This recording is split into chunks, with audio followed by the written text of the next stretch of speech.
Bonjour et bienvenue à ce nouveau numéro du Tribunal de l'actualité, votre émission d'analyse et de décryptage. Merci à vous de nous recevoir chez vous en direct et en simultané sur les médias leaders True TV et Watt FM. Vous le savez, nous sommes également accessibles en un clic sur Facebook et en replay sur YouTube. Je suis Adam Scalet Ouedraogo, président de ce tribunal. Avec moi sur ce plateau, comme d'habitude, les juges au siège, Benabou Majou-Frava. Bonjour et bienvenue. Bonjour, président Ouedraogo. Bonjour, juge Vaha. Bonjour, madame, monsieur. Bonjour, juge Bougma. Bonjour, président. Bonjour, auditeurs et téléspectateurs. Deux sujets sont retenus pour la présente convocation. Le premier est relatif au dialogue politique au Burkina Faso, ouvert le 27 septembre dernier sous les auspices du chef de l'État. Ce cadre d'échange entre la majorité et l'opposition politique a livré ses conclusions hier dans la soirée. Que doit-on retenir et quelle analyse porter justement sur ces conclusions? En tout cas, c'est le premier sujet retenu pour cette convocation. Et en deuxième partie d'émission, nous allons en tout cas nous intéresser à l'actualité guinéenne avec la charte de la transition qui a été enfin dévoilée. Les textes balisent le parcours de restauration d'un pouvoir civil élu. La question majeure reste la durée de cette transition. Les analyses et les décryptages de juges sur ces deux sujets, ça sera après les avant-propos, justement après ce jingle-là.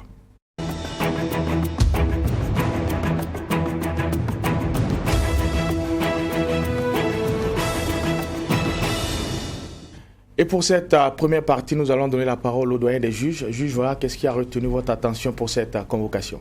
Oui, merci, président. Moi, je vais m'intéresser à une affaire qui, sur la toile, fait couler beaucoup d'encre, de salive, et pour parler donc au figuré, parce qu'on est sur la toile, et puis cristallise donc les attentions.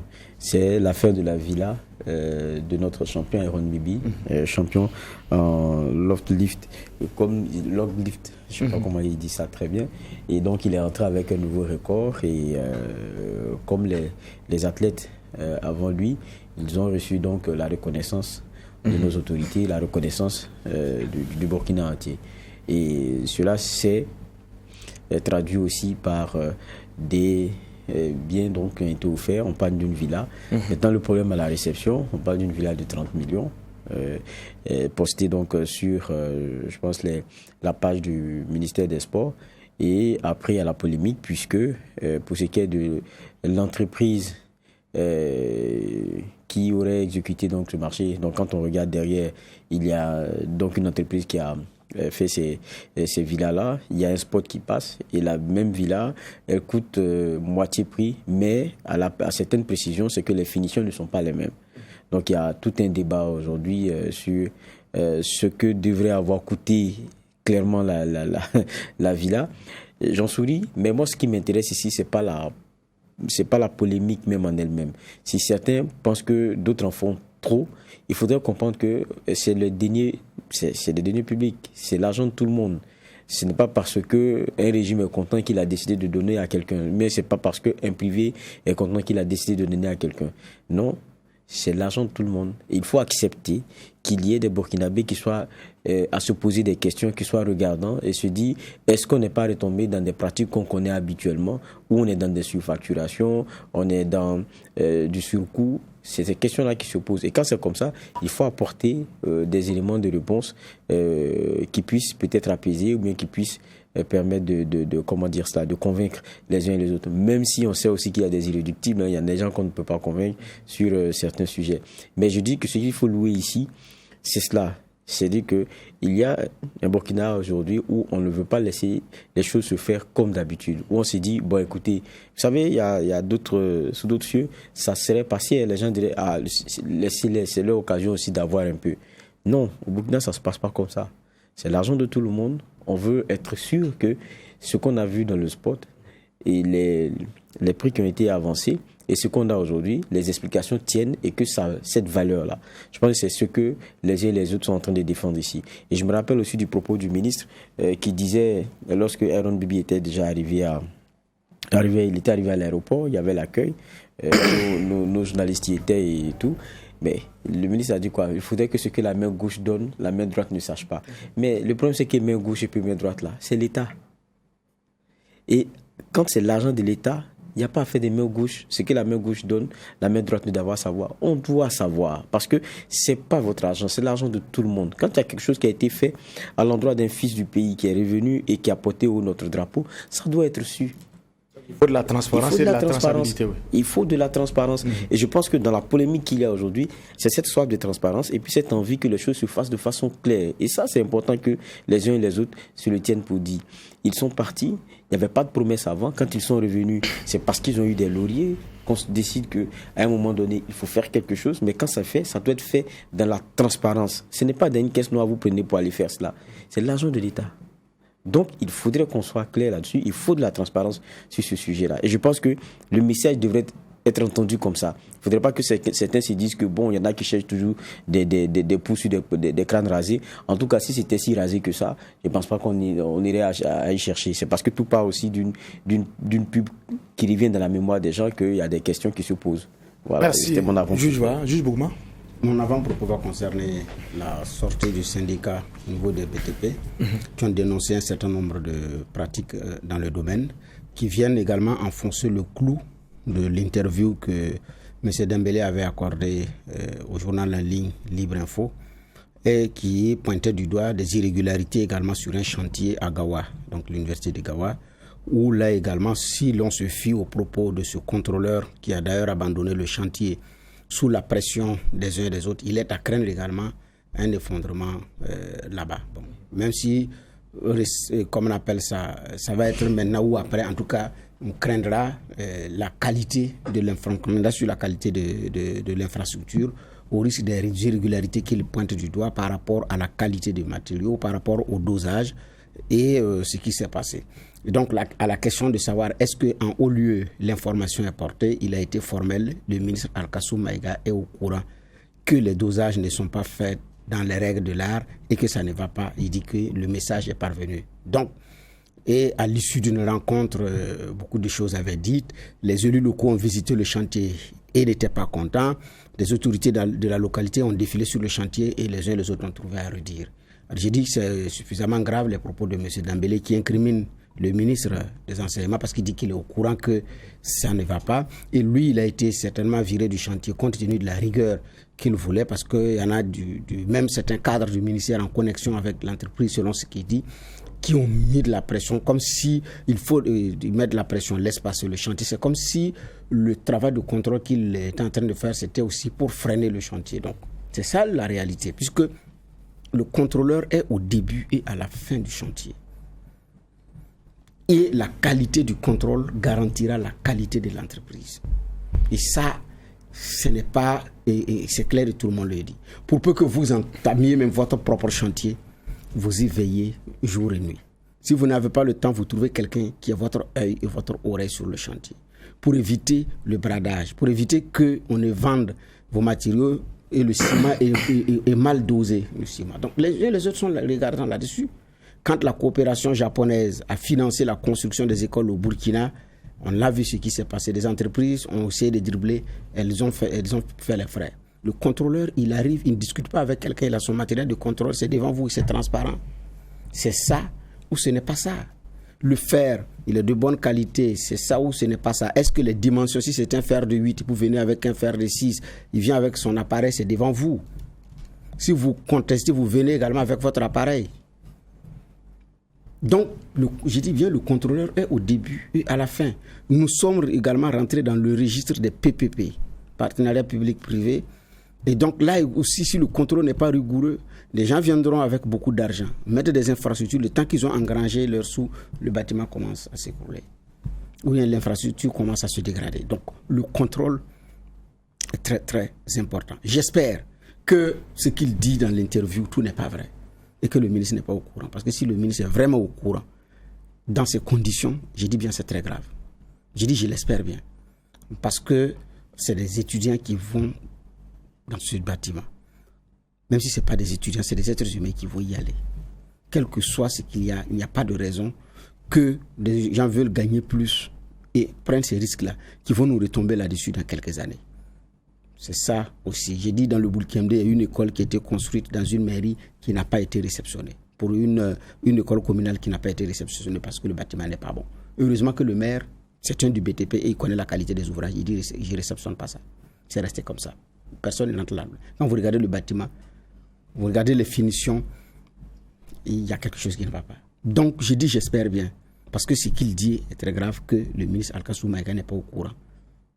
Et s'il est au courant qu'il a laissé faire, je dis bien c'est très grave. Parce que après Koudgoun ne devrait pas avoir un deuxième cas dans nos universités. Merci, messieurs les juges. Merci également à l'équipe de réalisation qui nous permet d'être ensemble et en direct et en simultané du lundi au vendredi sur les médias leaders Truth TV et Watt FM. Après 48 heures de travaux, le dialogue politique s'est achevé hier soir avec à la clé des propositions en lien avec la situation sécuritaire, la réconciliation nationale et la question électorale en lien justement avec 2022. Avant justement de parler du fond, nous allons revenir un peu sur la forme. Le dialogue est arrivé à son terme, c'est déjà un bon point, juge Va. Oui, le dialogue est arrivé à son terme, c'est un bon point. Il avait commencé il y a longtemps. Maintenant, hier, le rang n'était pas terminé qu'il y a eu une suspension parce que les uns et les autres ont eu des exigences relativement à des problèmes du moment. Et puis bon, il y a des crispations et on a vu tous le dialogue reprendre alors que bon, il y avait une opposition qui n'était pas encore en odeur de sainteté avec la majorité. Et maintenant, ça a repris. Bon, on s'est dit, est-ce que ça allait arriver à son terme? Et puis bon, hier, ça s'est achevé avec donc les conclusions qu'on a et puis les différents axes qui ont été dégagés. Donc oui, c'est bon que ce dialogue-là se soit tenu, mais c'est toujours un dialogue politique et les premières questions pour moi sont celles politiques. Et donc ça concerne les acteurs qui ont pour vocation la conquête et la gestion du pouvoir. D'accord, vous l'avez dit, c'est un dialogue politique, les attentes sont également politiques. Et sur ce terrain-là, il y a eu effectivement des propositions déjà pour le vote des maires. On décide d'aller au suffrage universel direct et cela aussi en lien avec les élections de 2022. On propose les villages comme circonscription électorale. Et pour la mise en œuvre justement de cette réforme-là, il y a divergence parce que l'opposition propose qu'on l'expérimente en 2027 et la majorité estime qu'on peut déjà aller à ce format-là déjà en 2022. Juge Bougman, un regard par rapport à cette proposition et justement la division sur cette question-là. On a dit que ça va se terminer sur les questions électoralistes. Ce qu'on disait hier, c'est ce qui est arrivé. C'est d'ailleurs le premier point. Bon, ce que je peux dire, c'est que hier, j'ai dit que la formule qui était en coulisses, c'est de tenir cela en 2027. Mais c'est beaucoup plus pour le découpage des circonscriptions, des nouvelles communes et tout. Parce que ça va demander de l'effort supplémentaire à faire en termes de recherche de financement, parce que le nombre de communes va s'augmenter.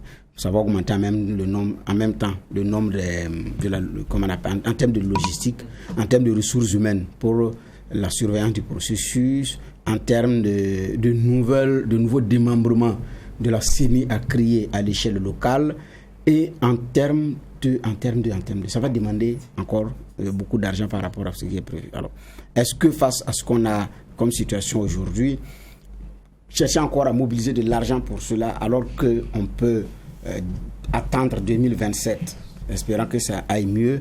Je pense qu'aussi il y avait un choix à faire et il faut être objectif. Donc déjà qu'on a des déplacés internes, dont certains, alors pour ces personnes déplacées internes, leur priorité ce n'est pas un bulletin glissé dans un isoloir, c'est de pouvoir retourner chez eux. Est-ce que réellement c'est une priorité pour ces personnes-là? Donc chercher encore suffisamment d'argent pour respecter le nouveau découpage, oui, mais même le nouveau découpage, il y a des localités où pour y être ça va être très difficile. Donc parce qu'il y a 2 points. Mais maintenant, en ce qui concerne le vote au suffrage universel direct, je pense de mon point de vue que ça peut être fait. Je comprends l'opposition dans son format actuel qui, peut-être sur le terrain, n'est pas sûre d'elle-même. Sinon, je ne vois pas. Pour le découpage, moi, je peux comprendre qu'on reprogramme la tenue des élections dans les nouvelles circonscriptions, puisque c'est déjà pas validé, il faut refaire et tout, parce que dans d'autres localités, il va y avoir des problèmes. Il y en a qui vont dire, nous n'allons pas nous rattacher à ceci, nous voulons également notre autonomie. Bon, voilà. Mais en ce qui concerne le vote au suffrage universel direct, je ne vois vraiment pas, de mon point de vue, là où le problème se pose à ce niveau. De mon point de vue, parce que vous tenez un processus électoral, vous élisez des conseils, il faut trouver encore des moyens de les réunir encore dans une salle pour le choix du maire. Ça aussi, c'est un coût. Hein. C'est un coût, parce qu'il y a un haut commissaire ou un préfet qui doit se déplacer pour aller présider. Ils président et ils continuent dans telle localité, parce que c'est leur rôle. Il faut mobiliser des éléments de la sécurité le jour du vote pour le choix au niveau des conseils de collectivité. Parce qu'il y a le conseil régional et le conseil communal. Donc, maintenant, un suffrage universel direct, un coup KO, vous avez votre maire et puis on n'en parle plus.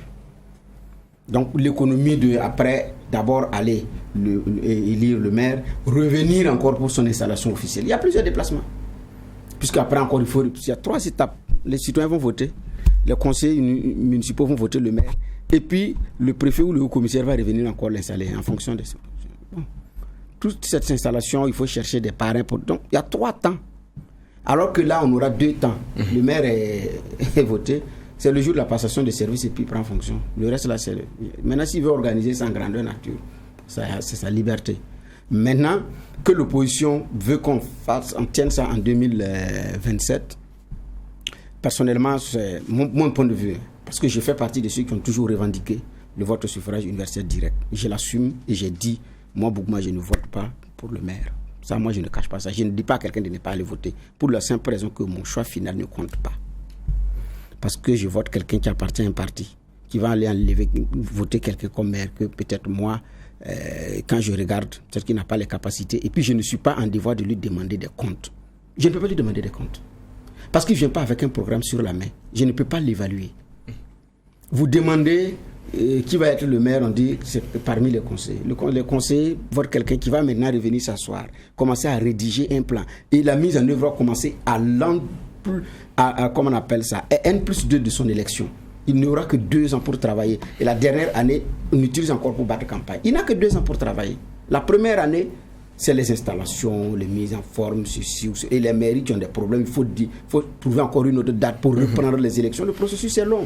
Et s'asseoir maintenant, rédiger les programmes, les projets, chercher des financements. Il a combien d'années pour travailler? Il n'en a pas. Mais maintenant, quelqu'un qui vient, il dit, je veux être le maire de votre arrondissement ou de votre localité. Mon programme, il est là. Vous êtes capable de savoir s'il peut ou pas. Vous pouvez vous tromper de choix. 5 ans après, vous pouvez le virer. Mais ici, vous ne pouvez rien. Il y a des maires même qui n'ont pas travaillé, mais à qui on a imposé. Il est revenu, le parti l'a encore imposé, il est là. Les gens ne l'aiment pas, ils ne travaillent même pas. D'autres sont venus même tirer la commune vers le bas. Parce que le parti ne pouvait plus s'accommoder avec X, on prend Y pour venir. Qui va tirer même les acquis de l'autre vers le bas. Parce qu'il n'est pas discipliné, comme on appelle ça, on ne le contrôle pas. Il n'est pas ceci, coopère pas. Il y a des entreprises qui ont mal fait le boulot. Ils bandent les muscles, ils refusent d'octroyer certains marchés aux bons petits du parti qui ne sont pas à la hauteur mais qui veulent des marchés, donc on ne veut pas. Dans ces conditions-là, c'est pas possible. J'ai dit, je ne peux pas cautionner ça. Ça, c'est mon choix. Je l'assume. D'accord. Maintenant, pour le vote au suffrage universel direct, moi je pense, de mon point de vue, que 2022, nous pouvons le faire. On peut tenir ça au suffrage universel direct en 2022 par rapport à ce qu'il y a comme à faire. Puisque c'est simple, les gens déclarent leur candidature, le processus, c'est à mettre, le reste, ça c'est à formaliser dans le texte. Et je crois également qu'on a encore du temps pour ça. D'accord. Donc, suffrage universel direct pour le choix des maires, c'est un acquis, mais l'opposition propose 2022 pour 27 plutôt pour l'expérimentation. Est-ce que vous comprenez un peu cette hésitation de l'opposition? Réalisme ou calcul politique? Non, ça doit être un point de calcul politique. Et eux seuls peuvent dire qu'est-ce qui dans leur fond fait qu'ils rongent le frein par rapport à cela. Mais alors que quand on regarde, je pense que l'histoire récente même, elle est pleine d'exemples qui dénotent de ce que il fallait aller rapidement à ce suffrage universel direct et uninominal parce que la formule que nous avions était source de beaucoup de problèmes et donnait les possibilités de créer des soucis et de mettre souvent certaines communes dans des situations de retard et de non-avancement. Je ne vais pas revenir sur ce que disait Bernard Bougma tout à l'heure, mais on a vu combien de fois, pour peu qu'il y ait un noyau dur et important qui s'entende, je parle de conseillers, et puis tout est foutu. Ça veut dire qu'on est parti pour des blocages à n'en pas finir. Et ça, ce sont les administrés qui sont largués. Et ils n'ont d'autre choix que de rester sur le bas-côté et de regarder la guéguerre qu'il y a entre les personnes qu'ils ont désignées. Et qui, elles, doivent s'asseoir pour s'entendre sur qui sera le maire. Et si le maire, demain, commence à poser des actes qui sont pas en adéquation avec leurs intérêts, ou même que eux commencent à être inquiétés dans une nouvelle gestion, que leur petit gombou, mais leur façon de faire là commence à être inquiété, c'est fini. On retrouve le moyen de pouvoir bloquer la machine et puis tout le monde est là, on ne peut plus s'en sortir. Après, décide que bon, écoutez, comme ça n'avance pas, destitution, ceci ou cela, écoutez, on va vous mettre sous un régime spécial. On connaît comment ça fonctionne. Quand c'est comme ça, c'est fini. Il faut attendre jusqu'aux prochaines élections pour que vous arriviez à revenir dans un genre de normalité. Et encore que, il y a le processus lui-même qui fait que vraiment c'est compliqué. Et puis, je trouve vraiment illogique, et ça, je pense que la plupart des Burkinabés aussi le comprennent, qu'on fasse campagne et que vous ne sachiez pas à la fin qui sera votre maire. C'est-à-dire que vous êtes allé voter, vous avez tout fini, mais vous ne savez pas qui sera votre maire. Ça, c'est quand même un peu aberrant. Et alors que, dans le sentiment des uns et des autres, c'est qu'ils viennent élire quelqu'un. Ça, il ne faudrait pas qu'on se leurre. Parce que quand ils sont en train de mouiller le maillot pour faire les campagnes et tout, il y a en filigrane quelqu'un qu'on vend comme si ce parti-là gagne, voilà celui qui sera le maire. Mais quelquefois, ce n'est pas ça à la fin. Et donc, je pense que c'est le juste retour des choses. Et puis, c'est la juste logique avec le monde dans lequel on est, où on connaît nos taux d'analphabétisme, où lorsque les process sont difficilement compréhensibles, ça devient encore plus compliqué pour nos populations. C'est plus facile, le caractère universel direct et uninominal, parce que ça permet d'abord de faire exprimer la volonté claire des votants, et puis deuxièmement, c'est d'éviter les seconds rounds que se permettent des fois certains, comment on les appelle, certains conseillers. Mais je comprends aussi que dans cette affaire-là, on est de l'opposition qui ronge les freins, parce que quand vous regardez les communes à problème, c'est eux qui tirent les meilleures parties des revirements de situation. Parce que même quand ils ne sont pas majoritaires, c'est-à-dire que même si vous êtes 2 ou 3, vous arrivez à faire pencher la balance. Et quand commencent ces bagarres de chiffonniers là au sein du conseil, c'est vous qui devenez les hommes forts. C'est ça en fait la vérité aussi. C'est vous qui devenez les hommes forts. Et ça on l'a vu dans beaucoup de communes. Mais moi ça m'étonne, et pour terminer, ça m'étonne que ce soit l'opposition qui veuille qu'on aille jusqu'à 2027 pour commencer une situation dont tout le monde convient qu'elle n'arrange plus vraiment les Burkinabés. Ça m'étonne que ce soit l'opposition qui ronge les freins. D'accord. Il y a une autre question qui était au cœur des débats, c'est notamment celle en lien avec la réconciliation nationale. Là également, il y a divergence. L'opposition estime qu'il faut suspendre les poursuites judiciaires, en tout cas les dossiers, fondre tout cela dans le processus engagé par le ministère en charge de la réconciliation nationale. A contrario, au niveau de la majorité, on estime qu'il faut respecter le triptyque vérité, justice et réconciliation. Juge Bouma. C'est deux postures au Burkina. Il y en a qui partagent cette vision des choses depuis très longtemps. Il y en a également qui sont dans la posture de ce que vous avez affirmé, donc celle de la majorité. Donc, c'est des postures affirmées. Maintenant, l'un n'empêche pas, comme on appelle ça, le triptyque vérité-justice n'empêche pas la réconciliation si le processus est transparent et crédible et que ce qui va se dérouler est de façon sincère. Tout le reste se décante. Le pardon se décante aussi aisément et aussi facilement. Voilà. Donc, c'est vrai qu'on dit qu'un mauvais arrangement vaut mieux qu'un bon procès, mais nous sommes dans un contexte où, malheureusement, pour beaucoup, il y a un calcul derrière. Donc, pour certains, il y a un calcul derrière cette affaire de réconciliation. En ce qui concerne chaque option, qu'on soit de l'opposition ou de la majorité, chacun choisit avec un calcul derrière la tête. C'est ce qui fait que la machine grippe. Parce que d'autres, à cette posture-là, changeraient de position. Donc, ça peut se comprendre.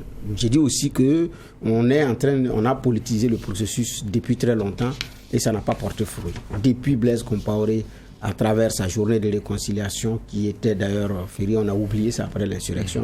Aujourd'hui, demander aux Burkinabés, ils vont oublier même qu'il y avait une date d'un 30 mars où on commémorait une journée de réconciliation. Parce que c'était pas fait dans la sincérité, il y avait un calcul, on a escamoté les choses et puis la vérité, la réalité, elle nous rattrape. Donc aujourd'hui, il y a un processus qui est là avec des dossiers judiciaires.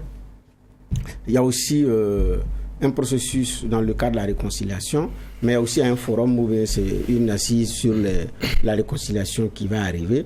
Donc ça n'empêche pas la justice de suivre son cours. Si les Burkinabés décident effectivement d'agir autrement, je pense aussi que c'est leur choix.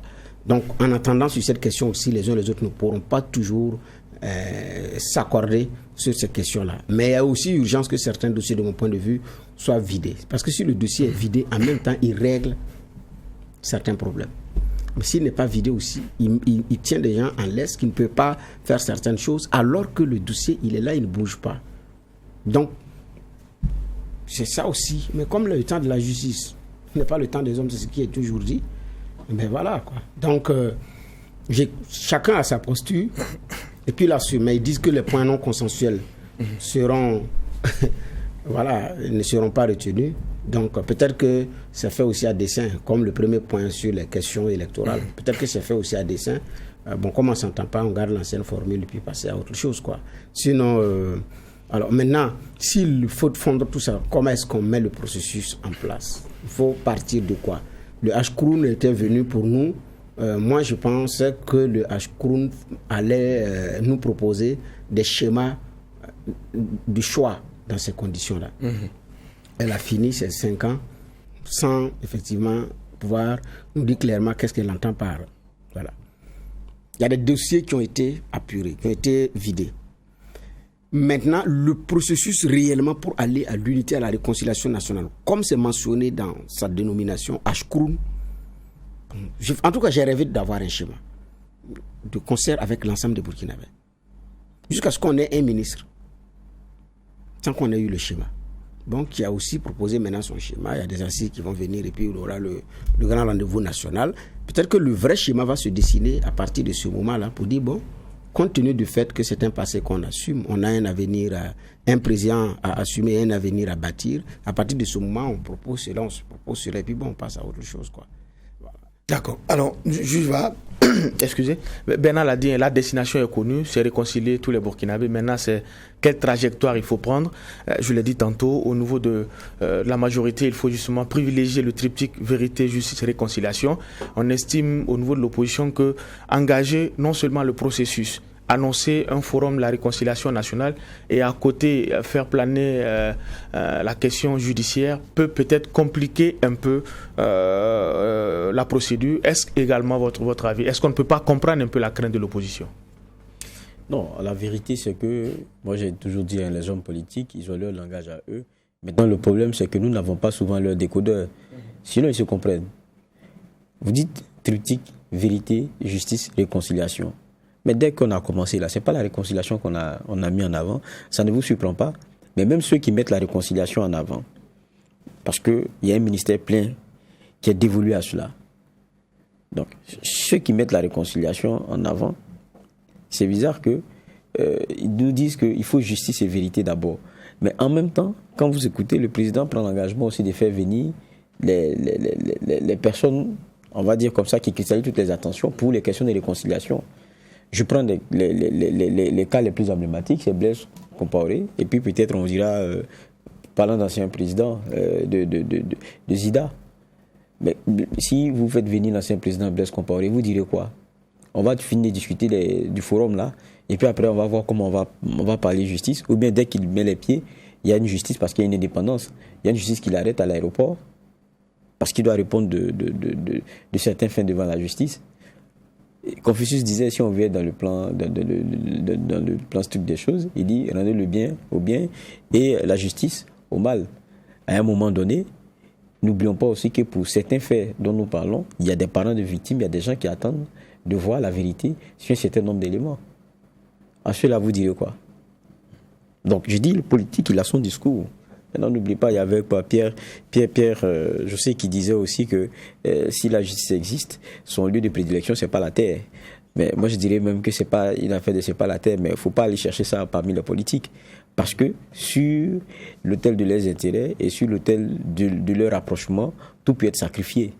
Donc, moi, quand je regarde dedans, il y a peut-être une opposition qui dit d'emblée, écoutez, nous, on préfère que la question là soit réglée comme ceci. Ce serait plus intéressant, parce qu'il y en a qui ont déjà proposé la question de justice transitionnelle et autres, qui prennent en compte beaucoup d'autres éléments que celle classique ne prend pas en compte.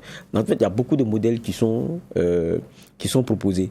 Mais quand vous regardez au fond, c'est extrait les personnes qui sont, auxquelles des comptes sont demandés devant la justice classique, les extraits de cette justice classique-là, pour d'autres dynamiques qu'on ne maîtrise pas. Et quand c'est comme ça, ceux qui veulent la vérité pure, ceux qui veulent qu'il y ait la justice de son entendement classique qu'on connaît et savoir ce qui s'est passé à un moment donné, risquent de se retrouver sur le bas-côté, se retrouver avec des réponses qui n'auront jamais, des questions qui n'auront jamais de réponse. C'est ça aussi la vérité dans laquelle on est. Maintenant, j'ai dit, chacun donne son discours dans lequel en fait on ne comprend pas grand-chose. Je pense même que le discours de l'opposition est beaucoup plus clair d'ailleurs. Parce que lui, il dit, écoutez, on préfère qu'on reverse tout ça dans les questions de réconciliation. La vérité, la justice, là, ça risque de nous emmener très loin. Si on veut vraiment trop questionner, il y a un moment donné, il faut pardonner. Mais il y en a qui disent que c'est un raccourci. Maintenant, le camp d'en face dit quoi? Ok, il faut d'abord la justice, il faut d'abord la vérité sur ces affaires. Mais en même temps, vous ne faites que communiquer sur les questions de réconciliation. Comment vous faites venir Blaise Compaoré ici alors qu'il doit comparaître sans qu'il ne comparaisse? Ou bien, il y a un accord qui sera trouvé pour que, bon, quand ils viennent, ils comprennent qu'il va aller répondre. Là, peut-être que tout le monde est d'accord, mais je ne sais pas si c'est le matin, il va aller au palais et puis le soir, il sera aux assises, je ne sais pas. Je ne sais pas si je me fais comprendre.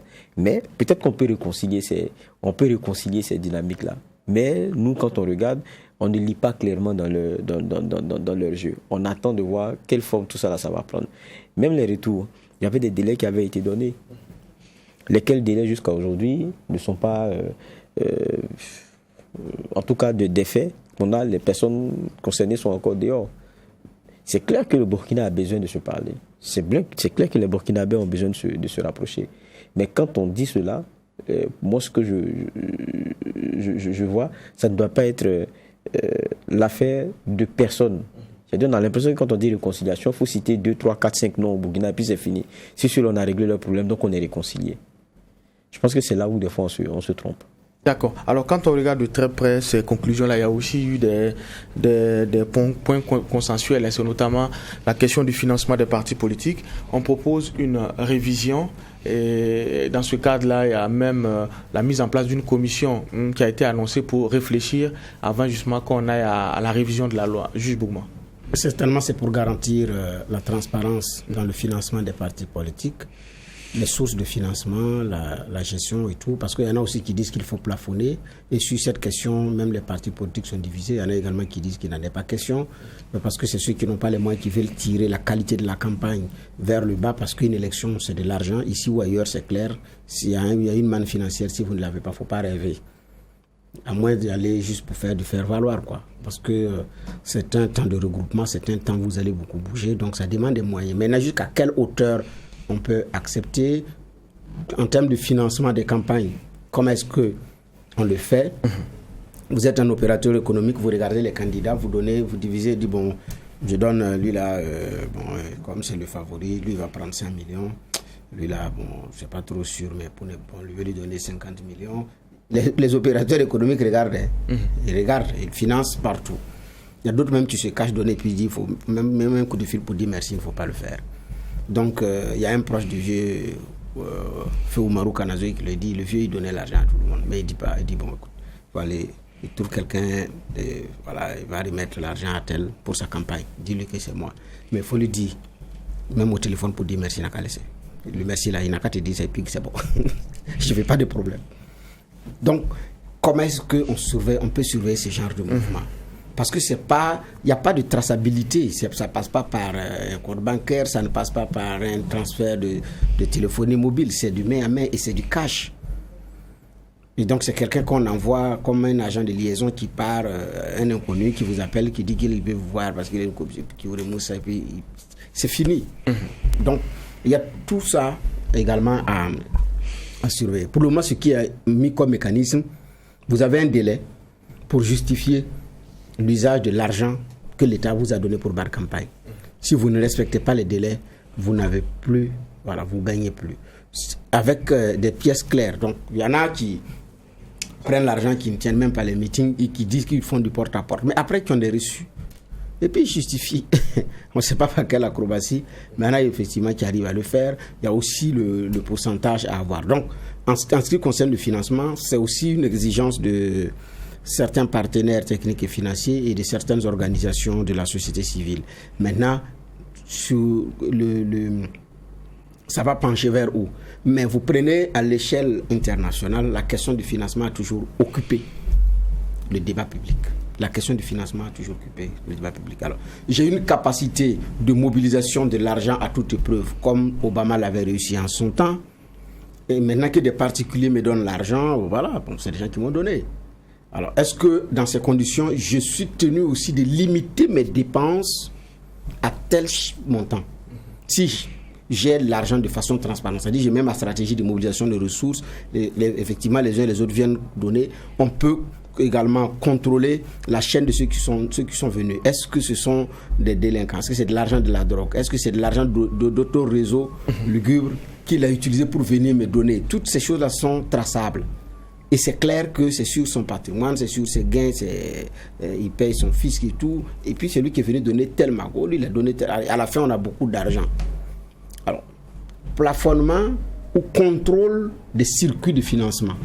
Donc il y a beaucoup de, il y a des réalités également à pouvoir mettre en place. Maintenant, vers quoi est-ce que la commission va se pencher? Là, on attendra les conclusions pour savoir. Parce que certains disent, nous on a des idées, mais comme nous n'avons pas l'argent, les gens ne nous écoutent pas. Si on avait l'argent, les gens allaient nous écouter. Non, en ce moment, si vous aviez l'argent, ils ne vous écoutent pas.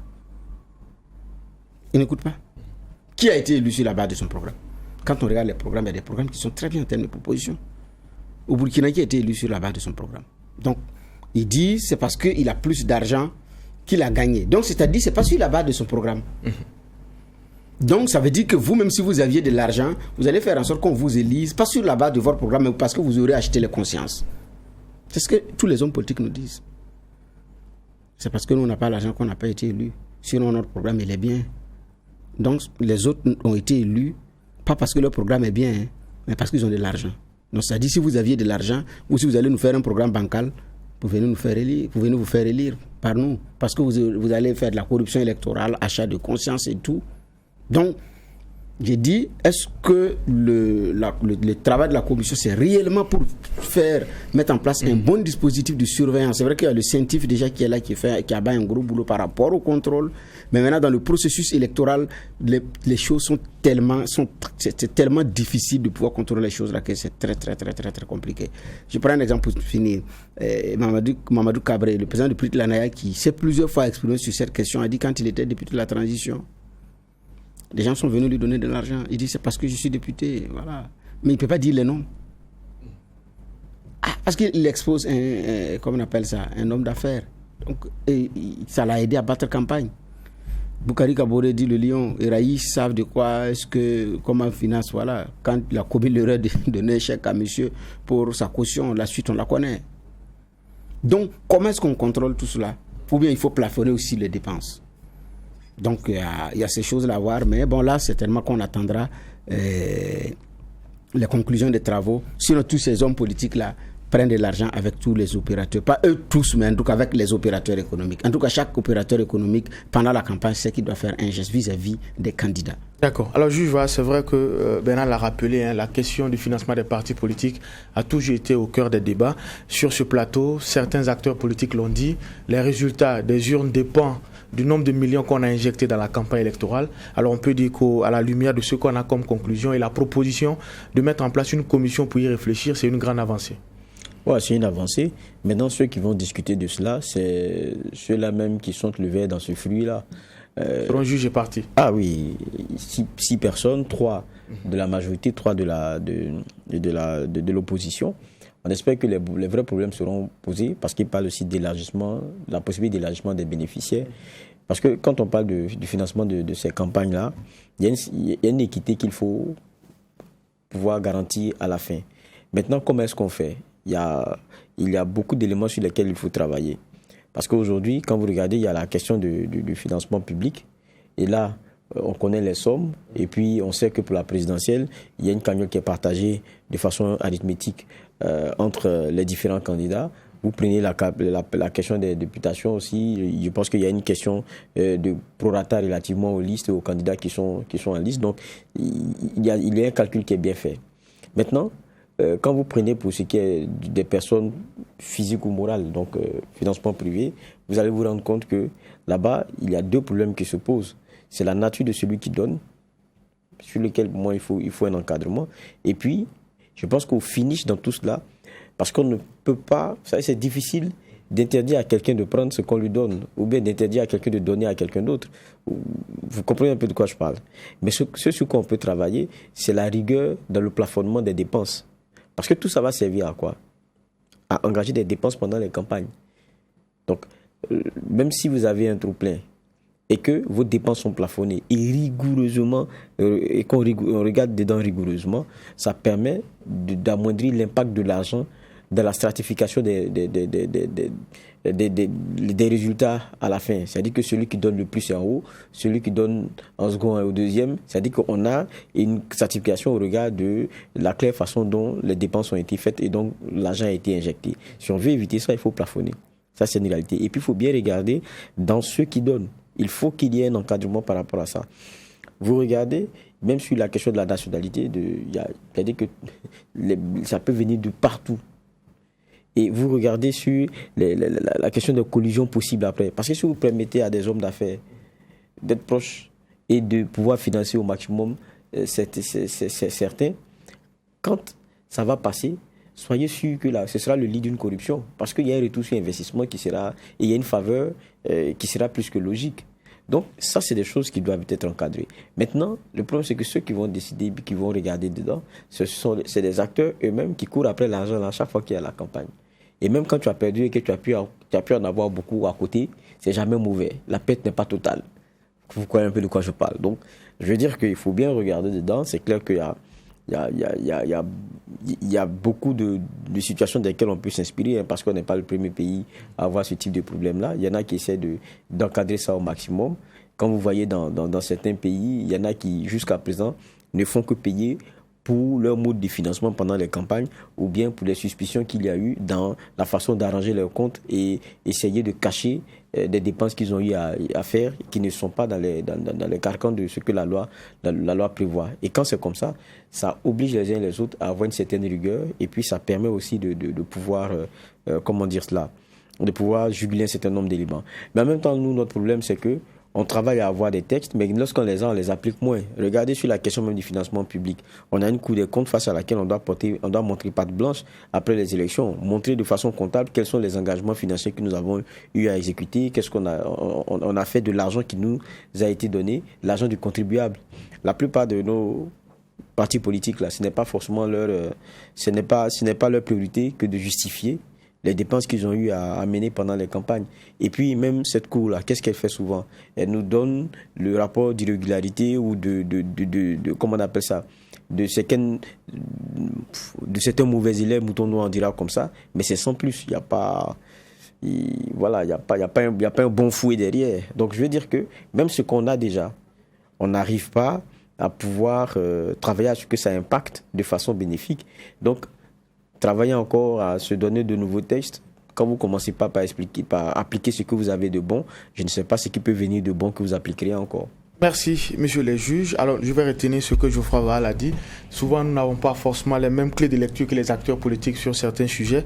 Alors, nous allons travailler à voir justement les acteurs du dialogue politique au tribunal de l'actualité pour comprendre davantage les enjeux des décisions qui ont été prises. Merci pour ces clés de lecture. Nous allons passer au deuxième sujet qui a été retenu pour cette convocation. Il s'agit de l'actualité en Guinée avec justement la transition qui a pris un coup d'accélérateur avec la divulgation de la charte de la transition. Alors, on retiendra justement que dans le fond, il y a des missions qui ont été assignées à cette transition-là, mais malheureusement, toujours pas de durée pour cette transition. Et pour certains, c'est un problème parce que c'est la durée de la transition qui permet de fixer les priorités. Juge Bourma. Non, ce n'est pas, de mon point de vue, un problème en soi, parce que vous n'avez pas encore les organes. Bon, soyons réalistes. Si Doumbia et son équipe qui l'entoure choisissent une date, vous mettez maintenant les organes en place, et après vous n'arrivez pas à tenir et vous voulez reporter, ça va encore être des problèmes. Donc c'est une mesure de prudence qui se comprend. Moi je comprends cette prudence. Mieux vaut être prudent, mettre en place tous les organes de la transition avant d'engager. Organe de la transition, c'est le président du CNRD qui va présider, avec un premier ministre, ils ont même précisé civil, et les autres membres du gouvernement. Ils vont mettre également en place un conseil national de la transition qu'ils vont appeler des conseillers nationaux. Donc, mais c'est le Parlement. Donc, c'est ce conseil-là composé de 81 membres, donc issus des composantes de la société guinéenne. Donc, et ce sont ces conseillers également qui vont travailler sur le plan législatif. Et il dit, c'est même mis dans la charte que la date de la transition sera fixée par les forces vives de la nation. Certainement, c'est à l'issue des concertations que la date des élections, effectivement, va être fixée. Donc, et Doumbouya, comme on appelle ça, maintient le mystère. Et à la CEDEAO, il a dit clairement, ce n'est pas nous, c'est la date que les Guinéens vont choisir que nous allons suivre. Donc, ce n'est pas de la précipitation. Donc, de son point de vue, j'ai dit, je comprends bien cette prudence. Déjà, ceux qui craignaient une transition tout à fait militaire, ont déjà l'info que le Premier ministre va être civil. Donc, ça veut dire déjà que le président sera militaire. D'accord. Parce que ça n'a pas été clairement exprimé. Donc, c'est sûr que Doumbouya ne va pas lâcher ces choses-là. Parce que, voilà. Et pour terminer, les Guinéens, dans la forme, ont préféré la charte de la transition. Nous, on a rétabli la Constitution et on a rédigé une charte à côté. Et à cause de cette charte, on a mis des choses, l'entrée des militaires dans le gouvernement burkinabé pendant la transition. Et après, les uns et les autres se plaignent, charte complémentaire, charte. C'est quoi cette affaire? Constitution, charte complémentaire. Les Guinéens ne se sont pas fatigués. Ils ont déposé une charte qui sera caduque dès lors que le référendum va adopter une nouvelle constitution. Donc, quand je regarde également les missions que cette transition s'est assignée, je pense de mon point de vue qu'une transition devrait effectivement travailler à baliser des choses et c'est ce qu'ils ont mis comme mission. D'accord. Alors, quand on parle des missions, la transition se donne pour principale mission de faire des réformes institutionnelles, faire voter une nouvelle constitution et également travailler à l'organisation des élections. Quand on a une idée de ce qui nous attend, objectivement, on doit pouvoir définir la durée de cette transition. Est-ce que vous êtes d'avis avec Juge Bourma que cette prudence de la transition se comprend? Non, je crois que la prudence se comprend. Et puis, la transition guinéenne est très particulière. Parce que regardez le cafouillage que le prédécesseur Condé a mis dans cette constitution-là. Ça, il faut d'abord l'élaguer. Et non seulement cela, il y a un autre enjeu que les gens oublient. Oui, une transition qui doit organiser des élections, mais avec quel fichier électoral? Celui de Condé, là. Donc, vous comprenez que les délais commencent à devenir un peu compliqués. Aujourd'hui, ce sera difficile de dire que dans 18 mois, c'est des choses qui pourraient être faites. Maintenant, c'est clair que je crois qu'il y a des institutions qui vont être mises en place et puis d'un commun accord, chacun trouvera les délais et puis ils pourront communiquer quelque chose. Et maintenant, est-ce que ce qui est important aujourd'hui, c'est cette pression de délai-là? Parce que le problème aussi sur la question des délais, c'est de vous prendre au mot pour que vous soyez soit dans la précipitation ou vous faire mentir. Mais le plus important pour moi aujourd'hui, c'est qu'on donne un délai. Parce que c'est important aussi d'avoir un délai. Mais qu'on donne un délai qui soit réaliste. Pas un délai pour contenter parce qu'il y a une pression. Et puis d'ailleurs, la pression pour le délai. Pourquoi il n'y a pas eu cette pression-là pour qu'il n'y ait pas Condé, il n'y ait pas à éviter un troisième mandat pour Condé? Parce que tout part de ça. Ils ont laissé Condé faire ce qu'il a fait. Avec des élections qui ont été bâclées. Et regardez, le fichier électoral, ça a été l'objet de plein de discussions avec des décès. Des décédés qui sont encore dans les rangs, il y avait plein de choses. Et même les partis politiques aujourd'hui, ils ont félicité la charte. Pourquoi? Parce qu'ils savent très bien qu'ils sont tout le temps partis aux élections avec Condé, avec un fichier auquel ils n'avaient pas confiance. Et même si on a une transition aujourd'hui qui finit de travailler sur la Constitution, donc la question des candidatures, la limitation et tout, et un certain nombre d'éléments, et qui organise des élections, tant que c'est avec un fichier dont on ne maîtrise pas les tares internes et dont on n'a pas élagué évidemment les imperfections, ça risque de donner quelque chose de bizarre. D'accord. Et ça, c'est une réalité. Alors, Juge Bourma, c'est vrai que quand on regarde, il est précisé également qu'aucun acteur de cette transition ne pourra être candidat aux élections qui vont être organisées, ce qui peut être compris par beaucoup d'analystes. Mais le hic, c'est qu'on précise également qu'aucun ancien dirigeant, en tout cas tous ceux qui ont travaillé avec Alpha Condé, ne peut pas prendre part à cette transition-là. Est-ce que ce n'est pas excessif? Parce que la grande question, qui finalement n'a pas travaillé avec Alpha Condé? Et ils ont mis que c'est insusceptible. On ne peut pas réviser cette disposition-là. Ils l'ont bétonné. Et commençant par Doumbia lui-même à travers Alpha Condé. Oui. Donc, pour venir dire que... Ça dit que... Mais là, certainement qu'ils vont donner beaucoup plus de précision. Sinon, même Doumbouya, et puis c'est lui qui l'a fait venir pour prendre les forces spéciales. Donc, peut-être que donner la précision, ça doit peut-être les membres du gouvernement.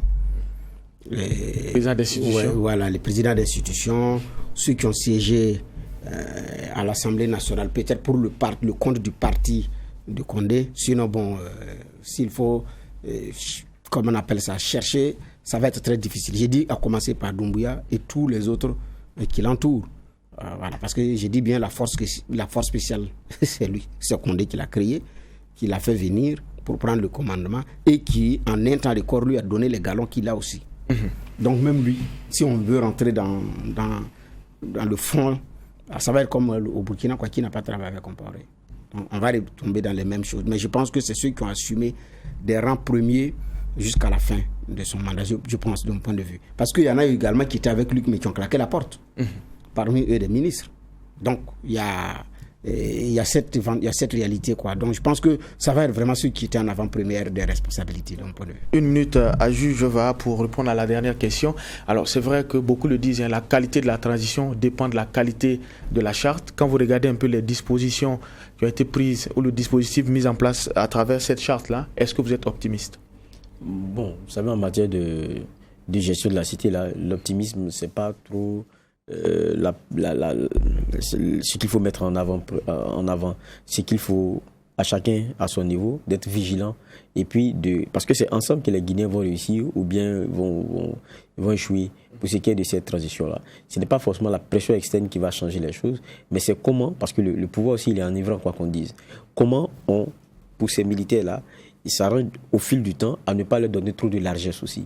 Ça, c'est très important. Et que les calendriers premiers, qui sont ceux d'une bonne constitution, qui sont ceux d'élections, qui soient bien préparés avec un fichier bien élagué, que cela se fasse très rapidement et qu'ils puissent aller à un ordre normal. Parce que ce dans quoi ils sont, c'est une transition. Une transition, ça ne dure pas que la normale et ça ne devrait pas durer que la normale.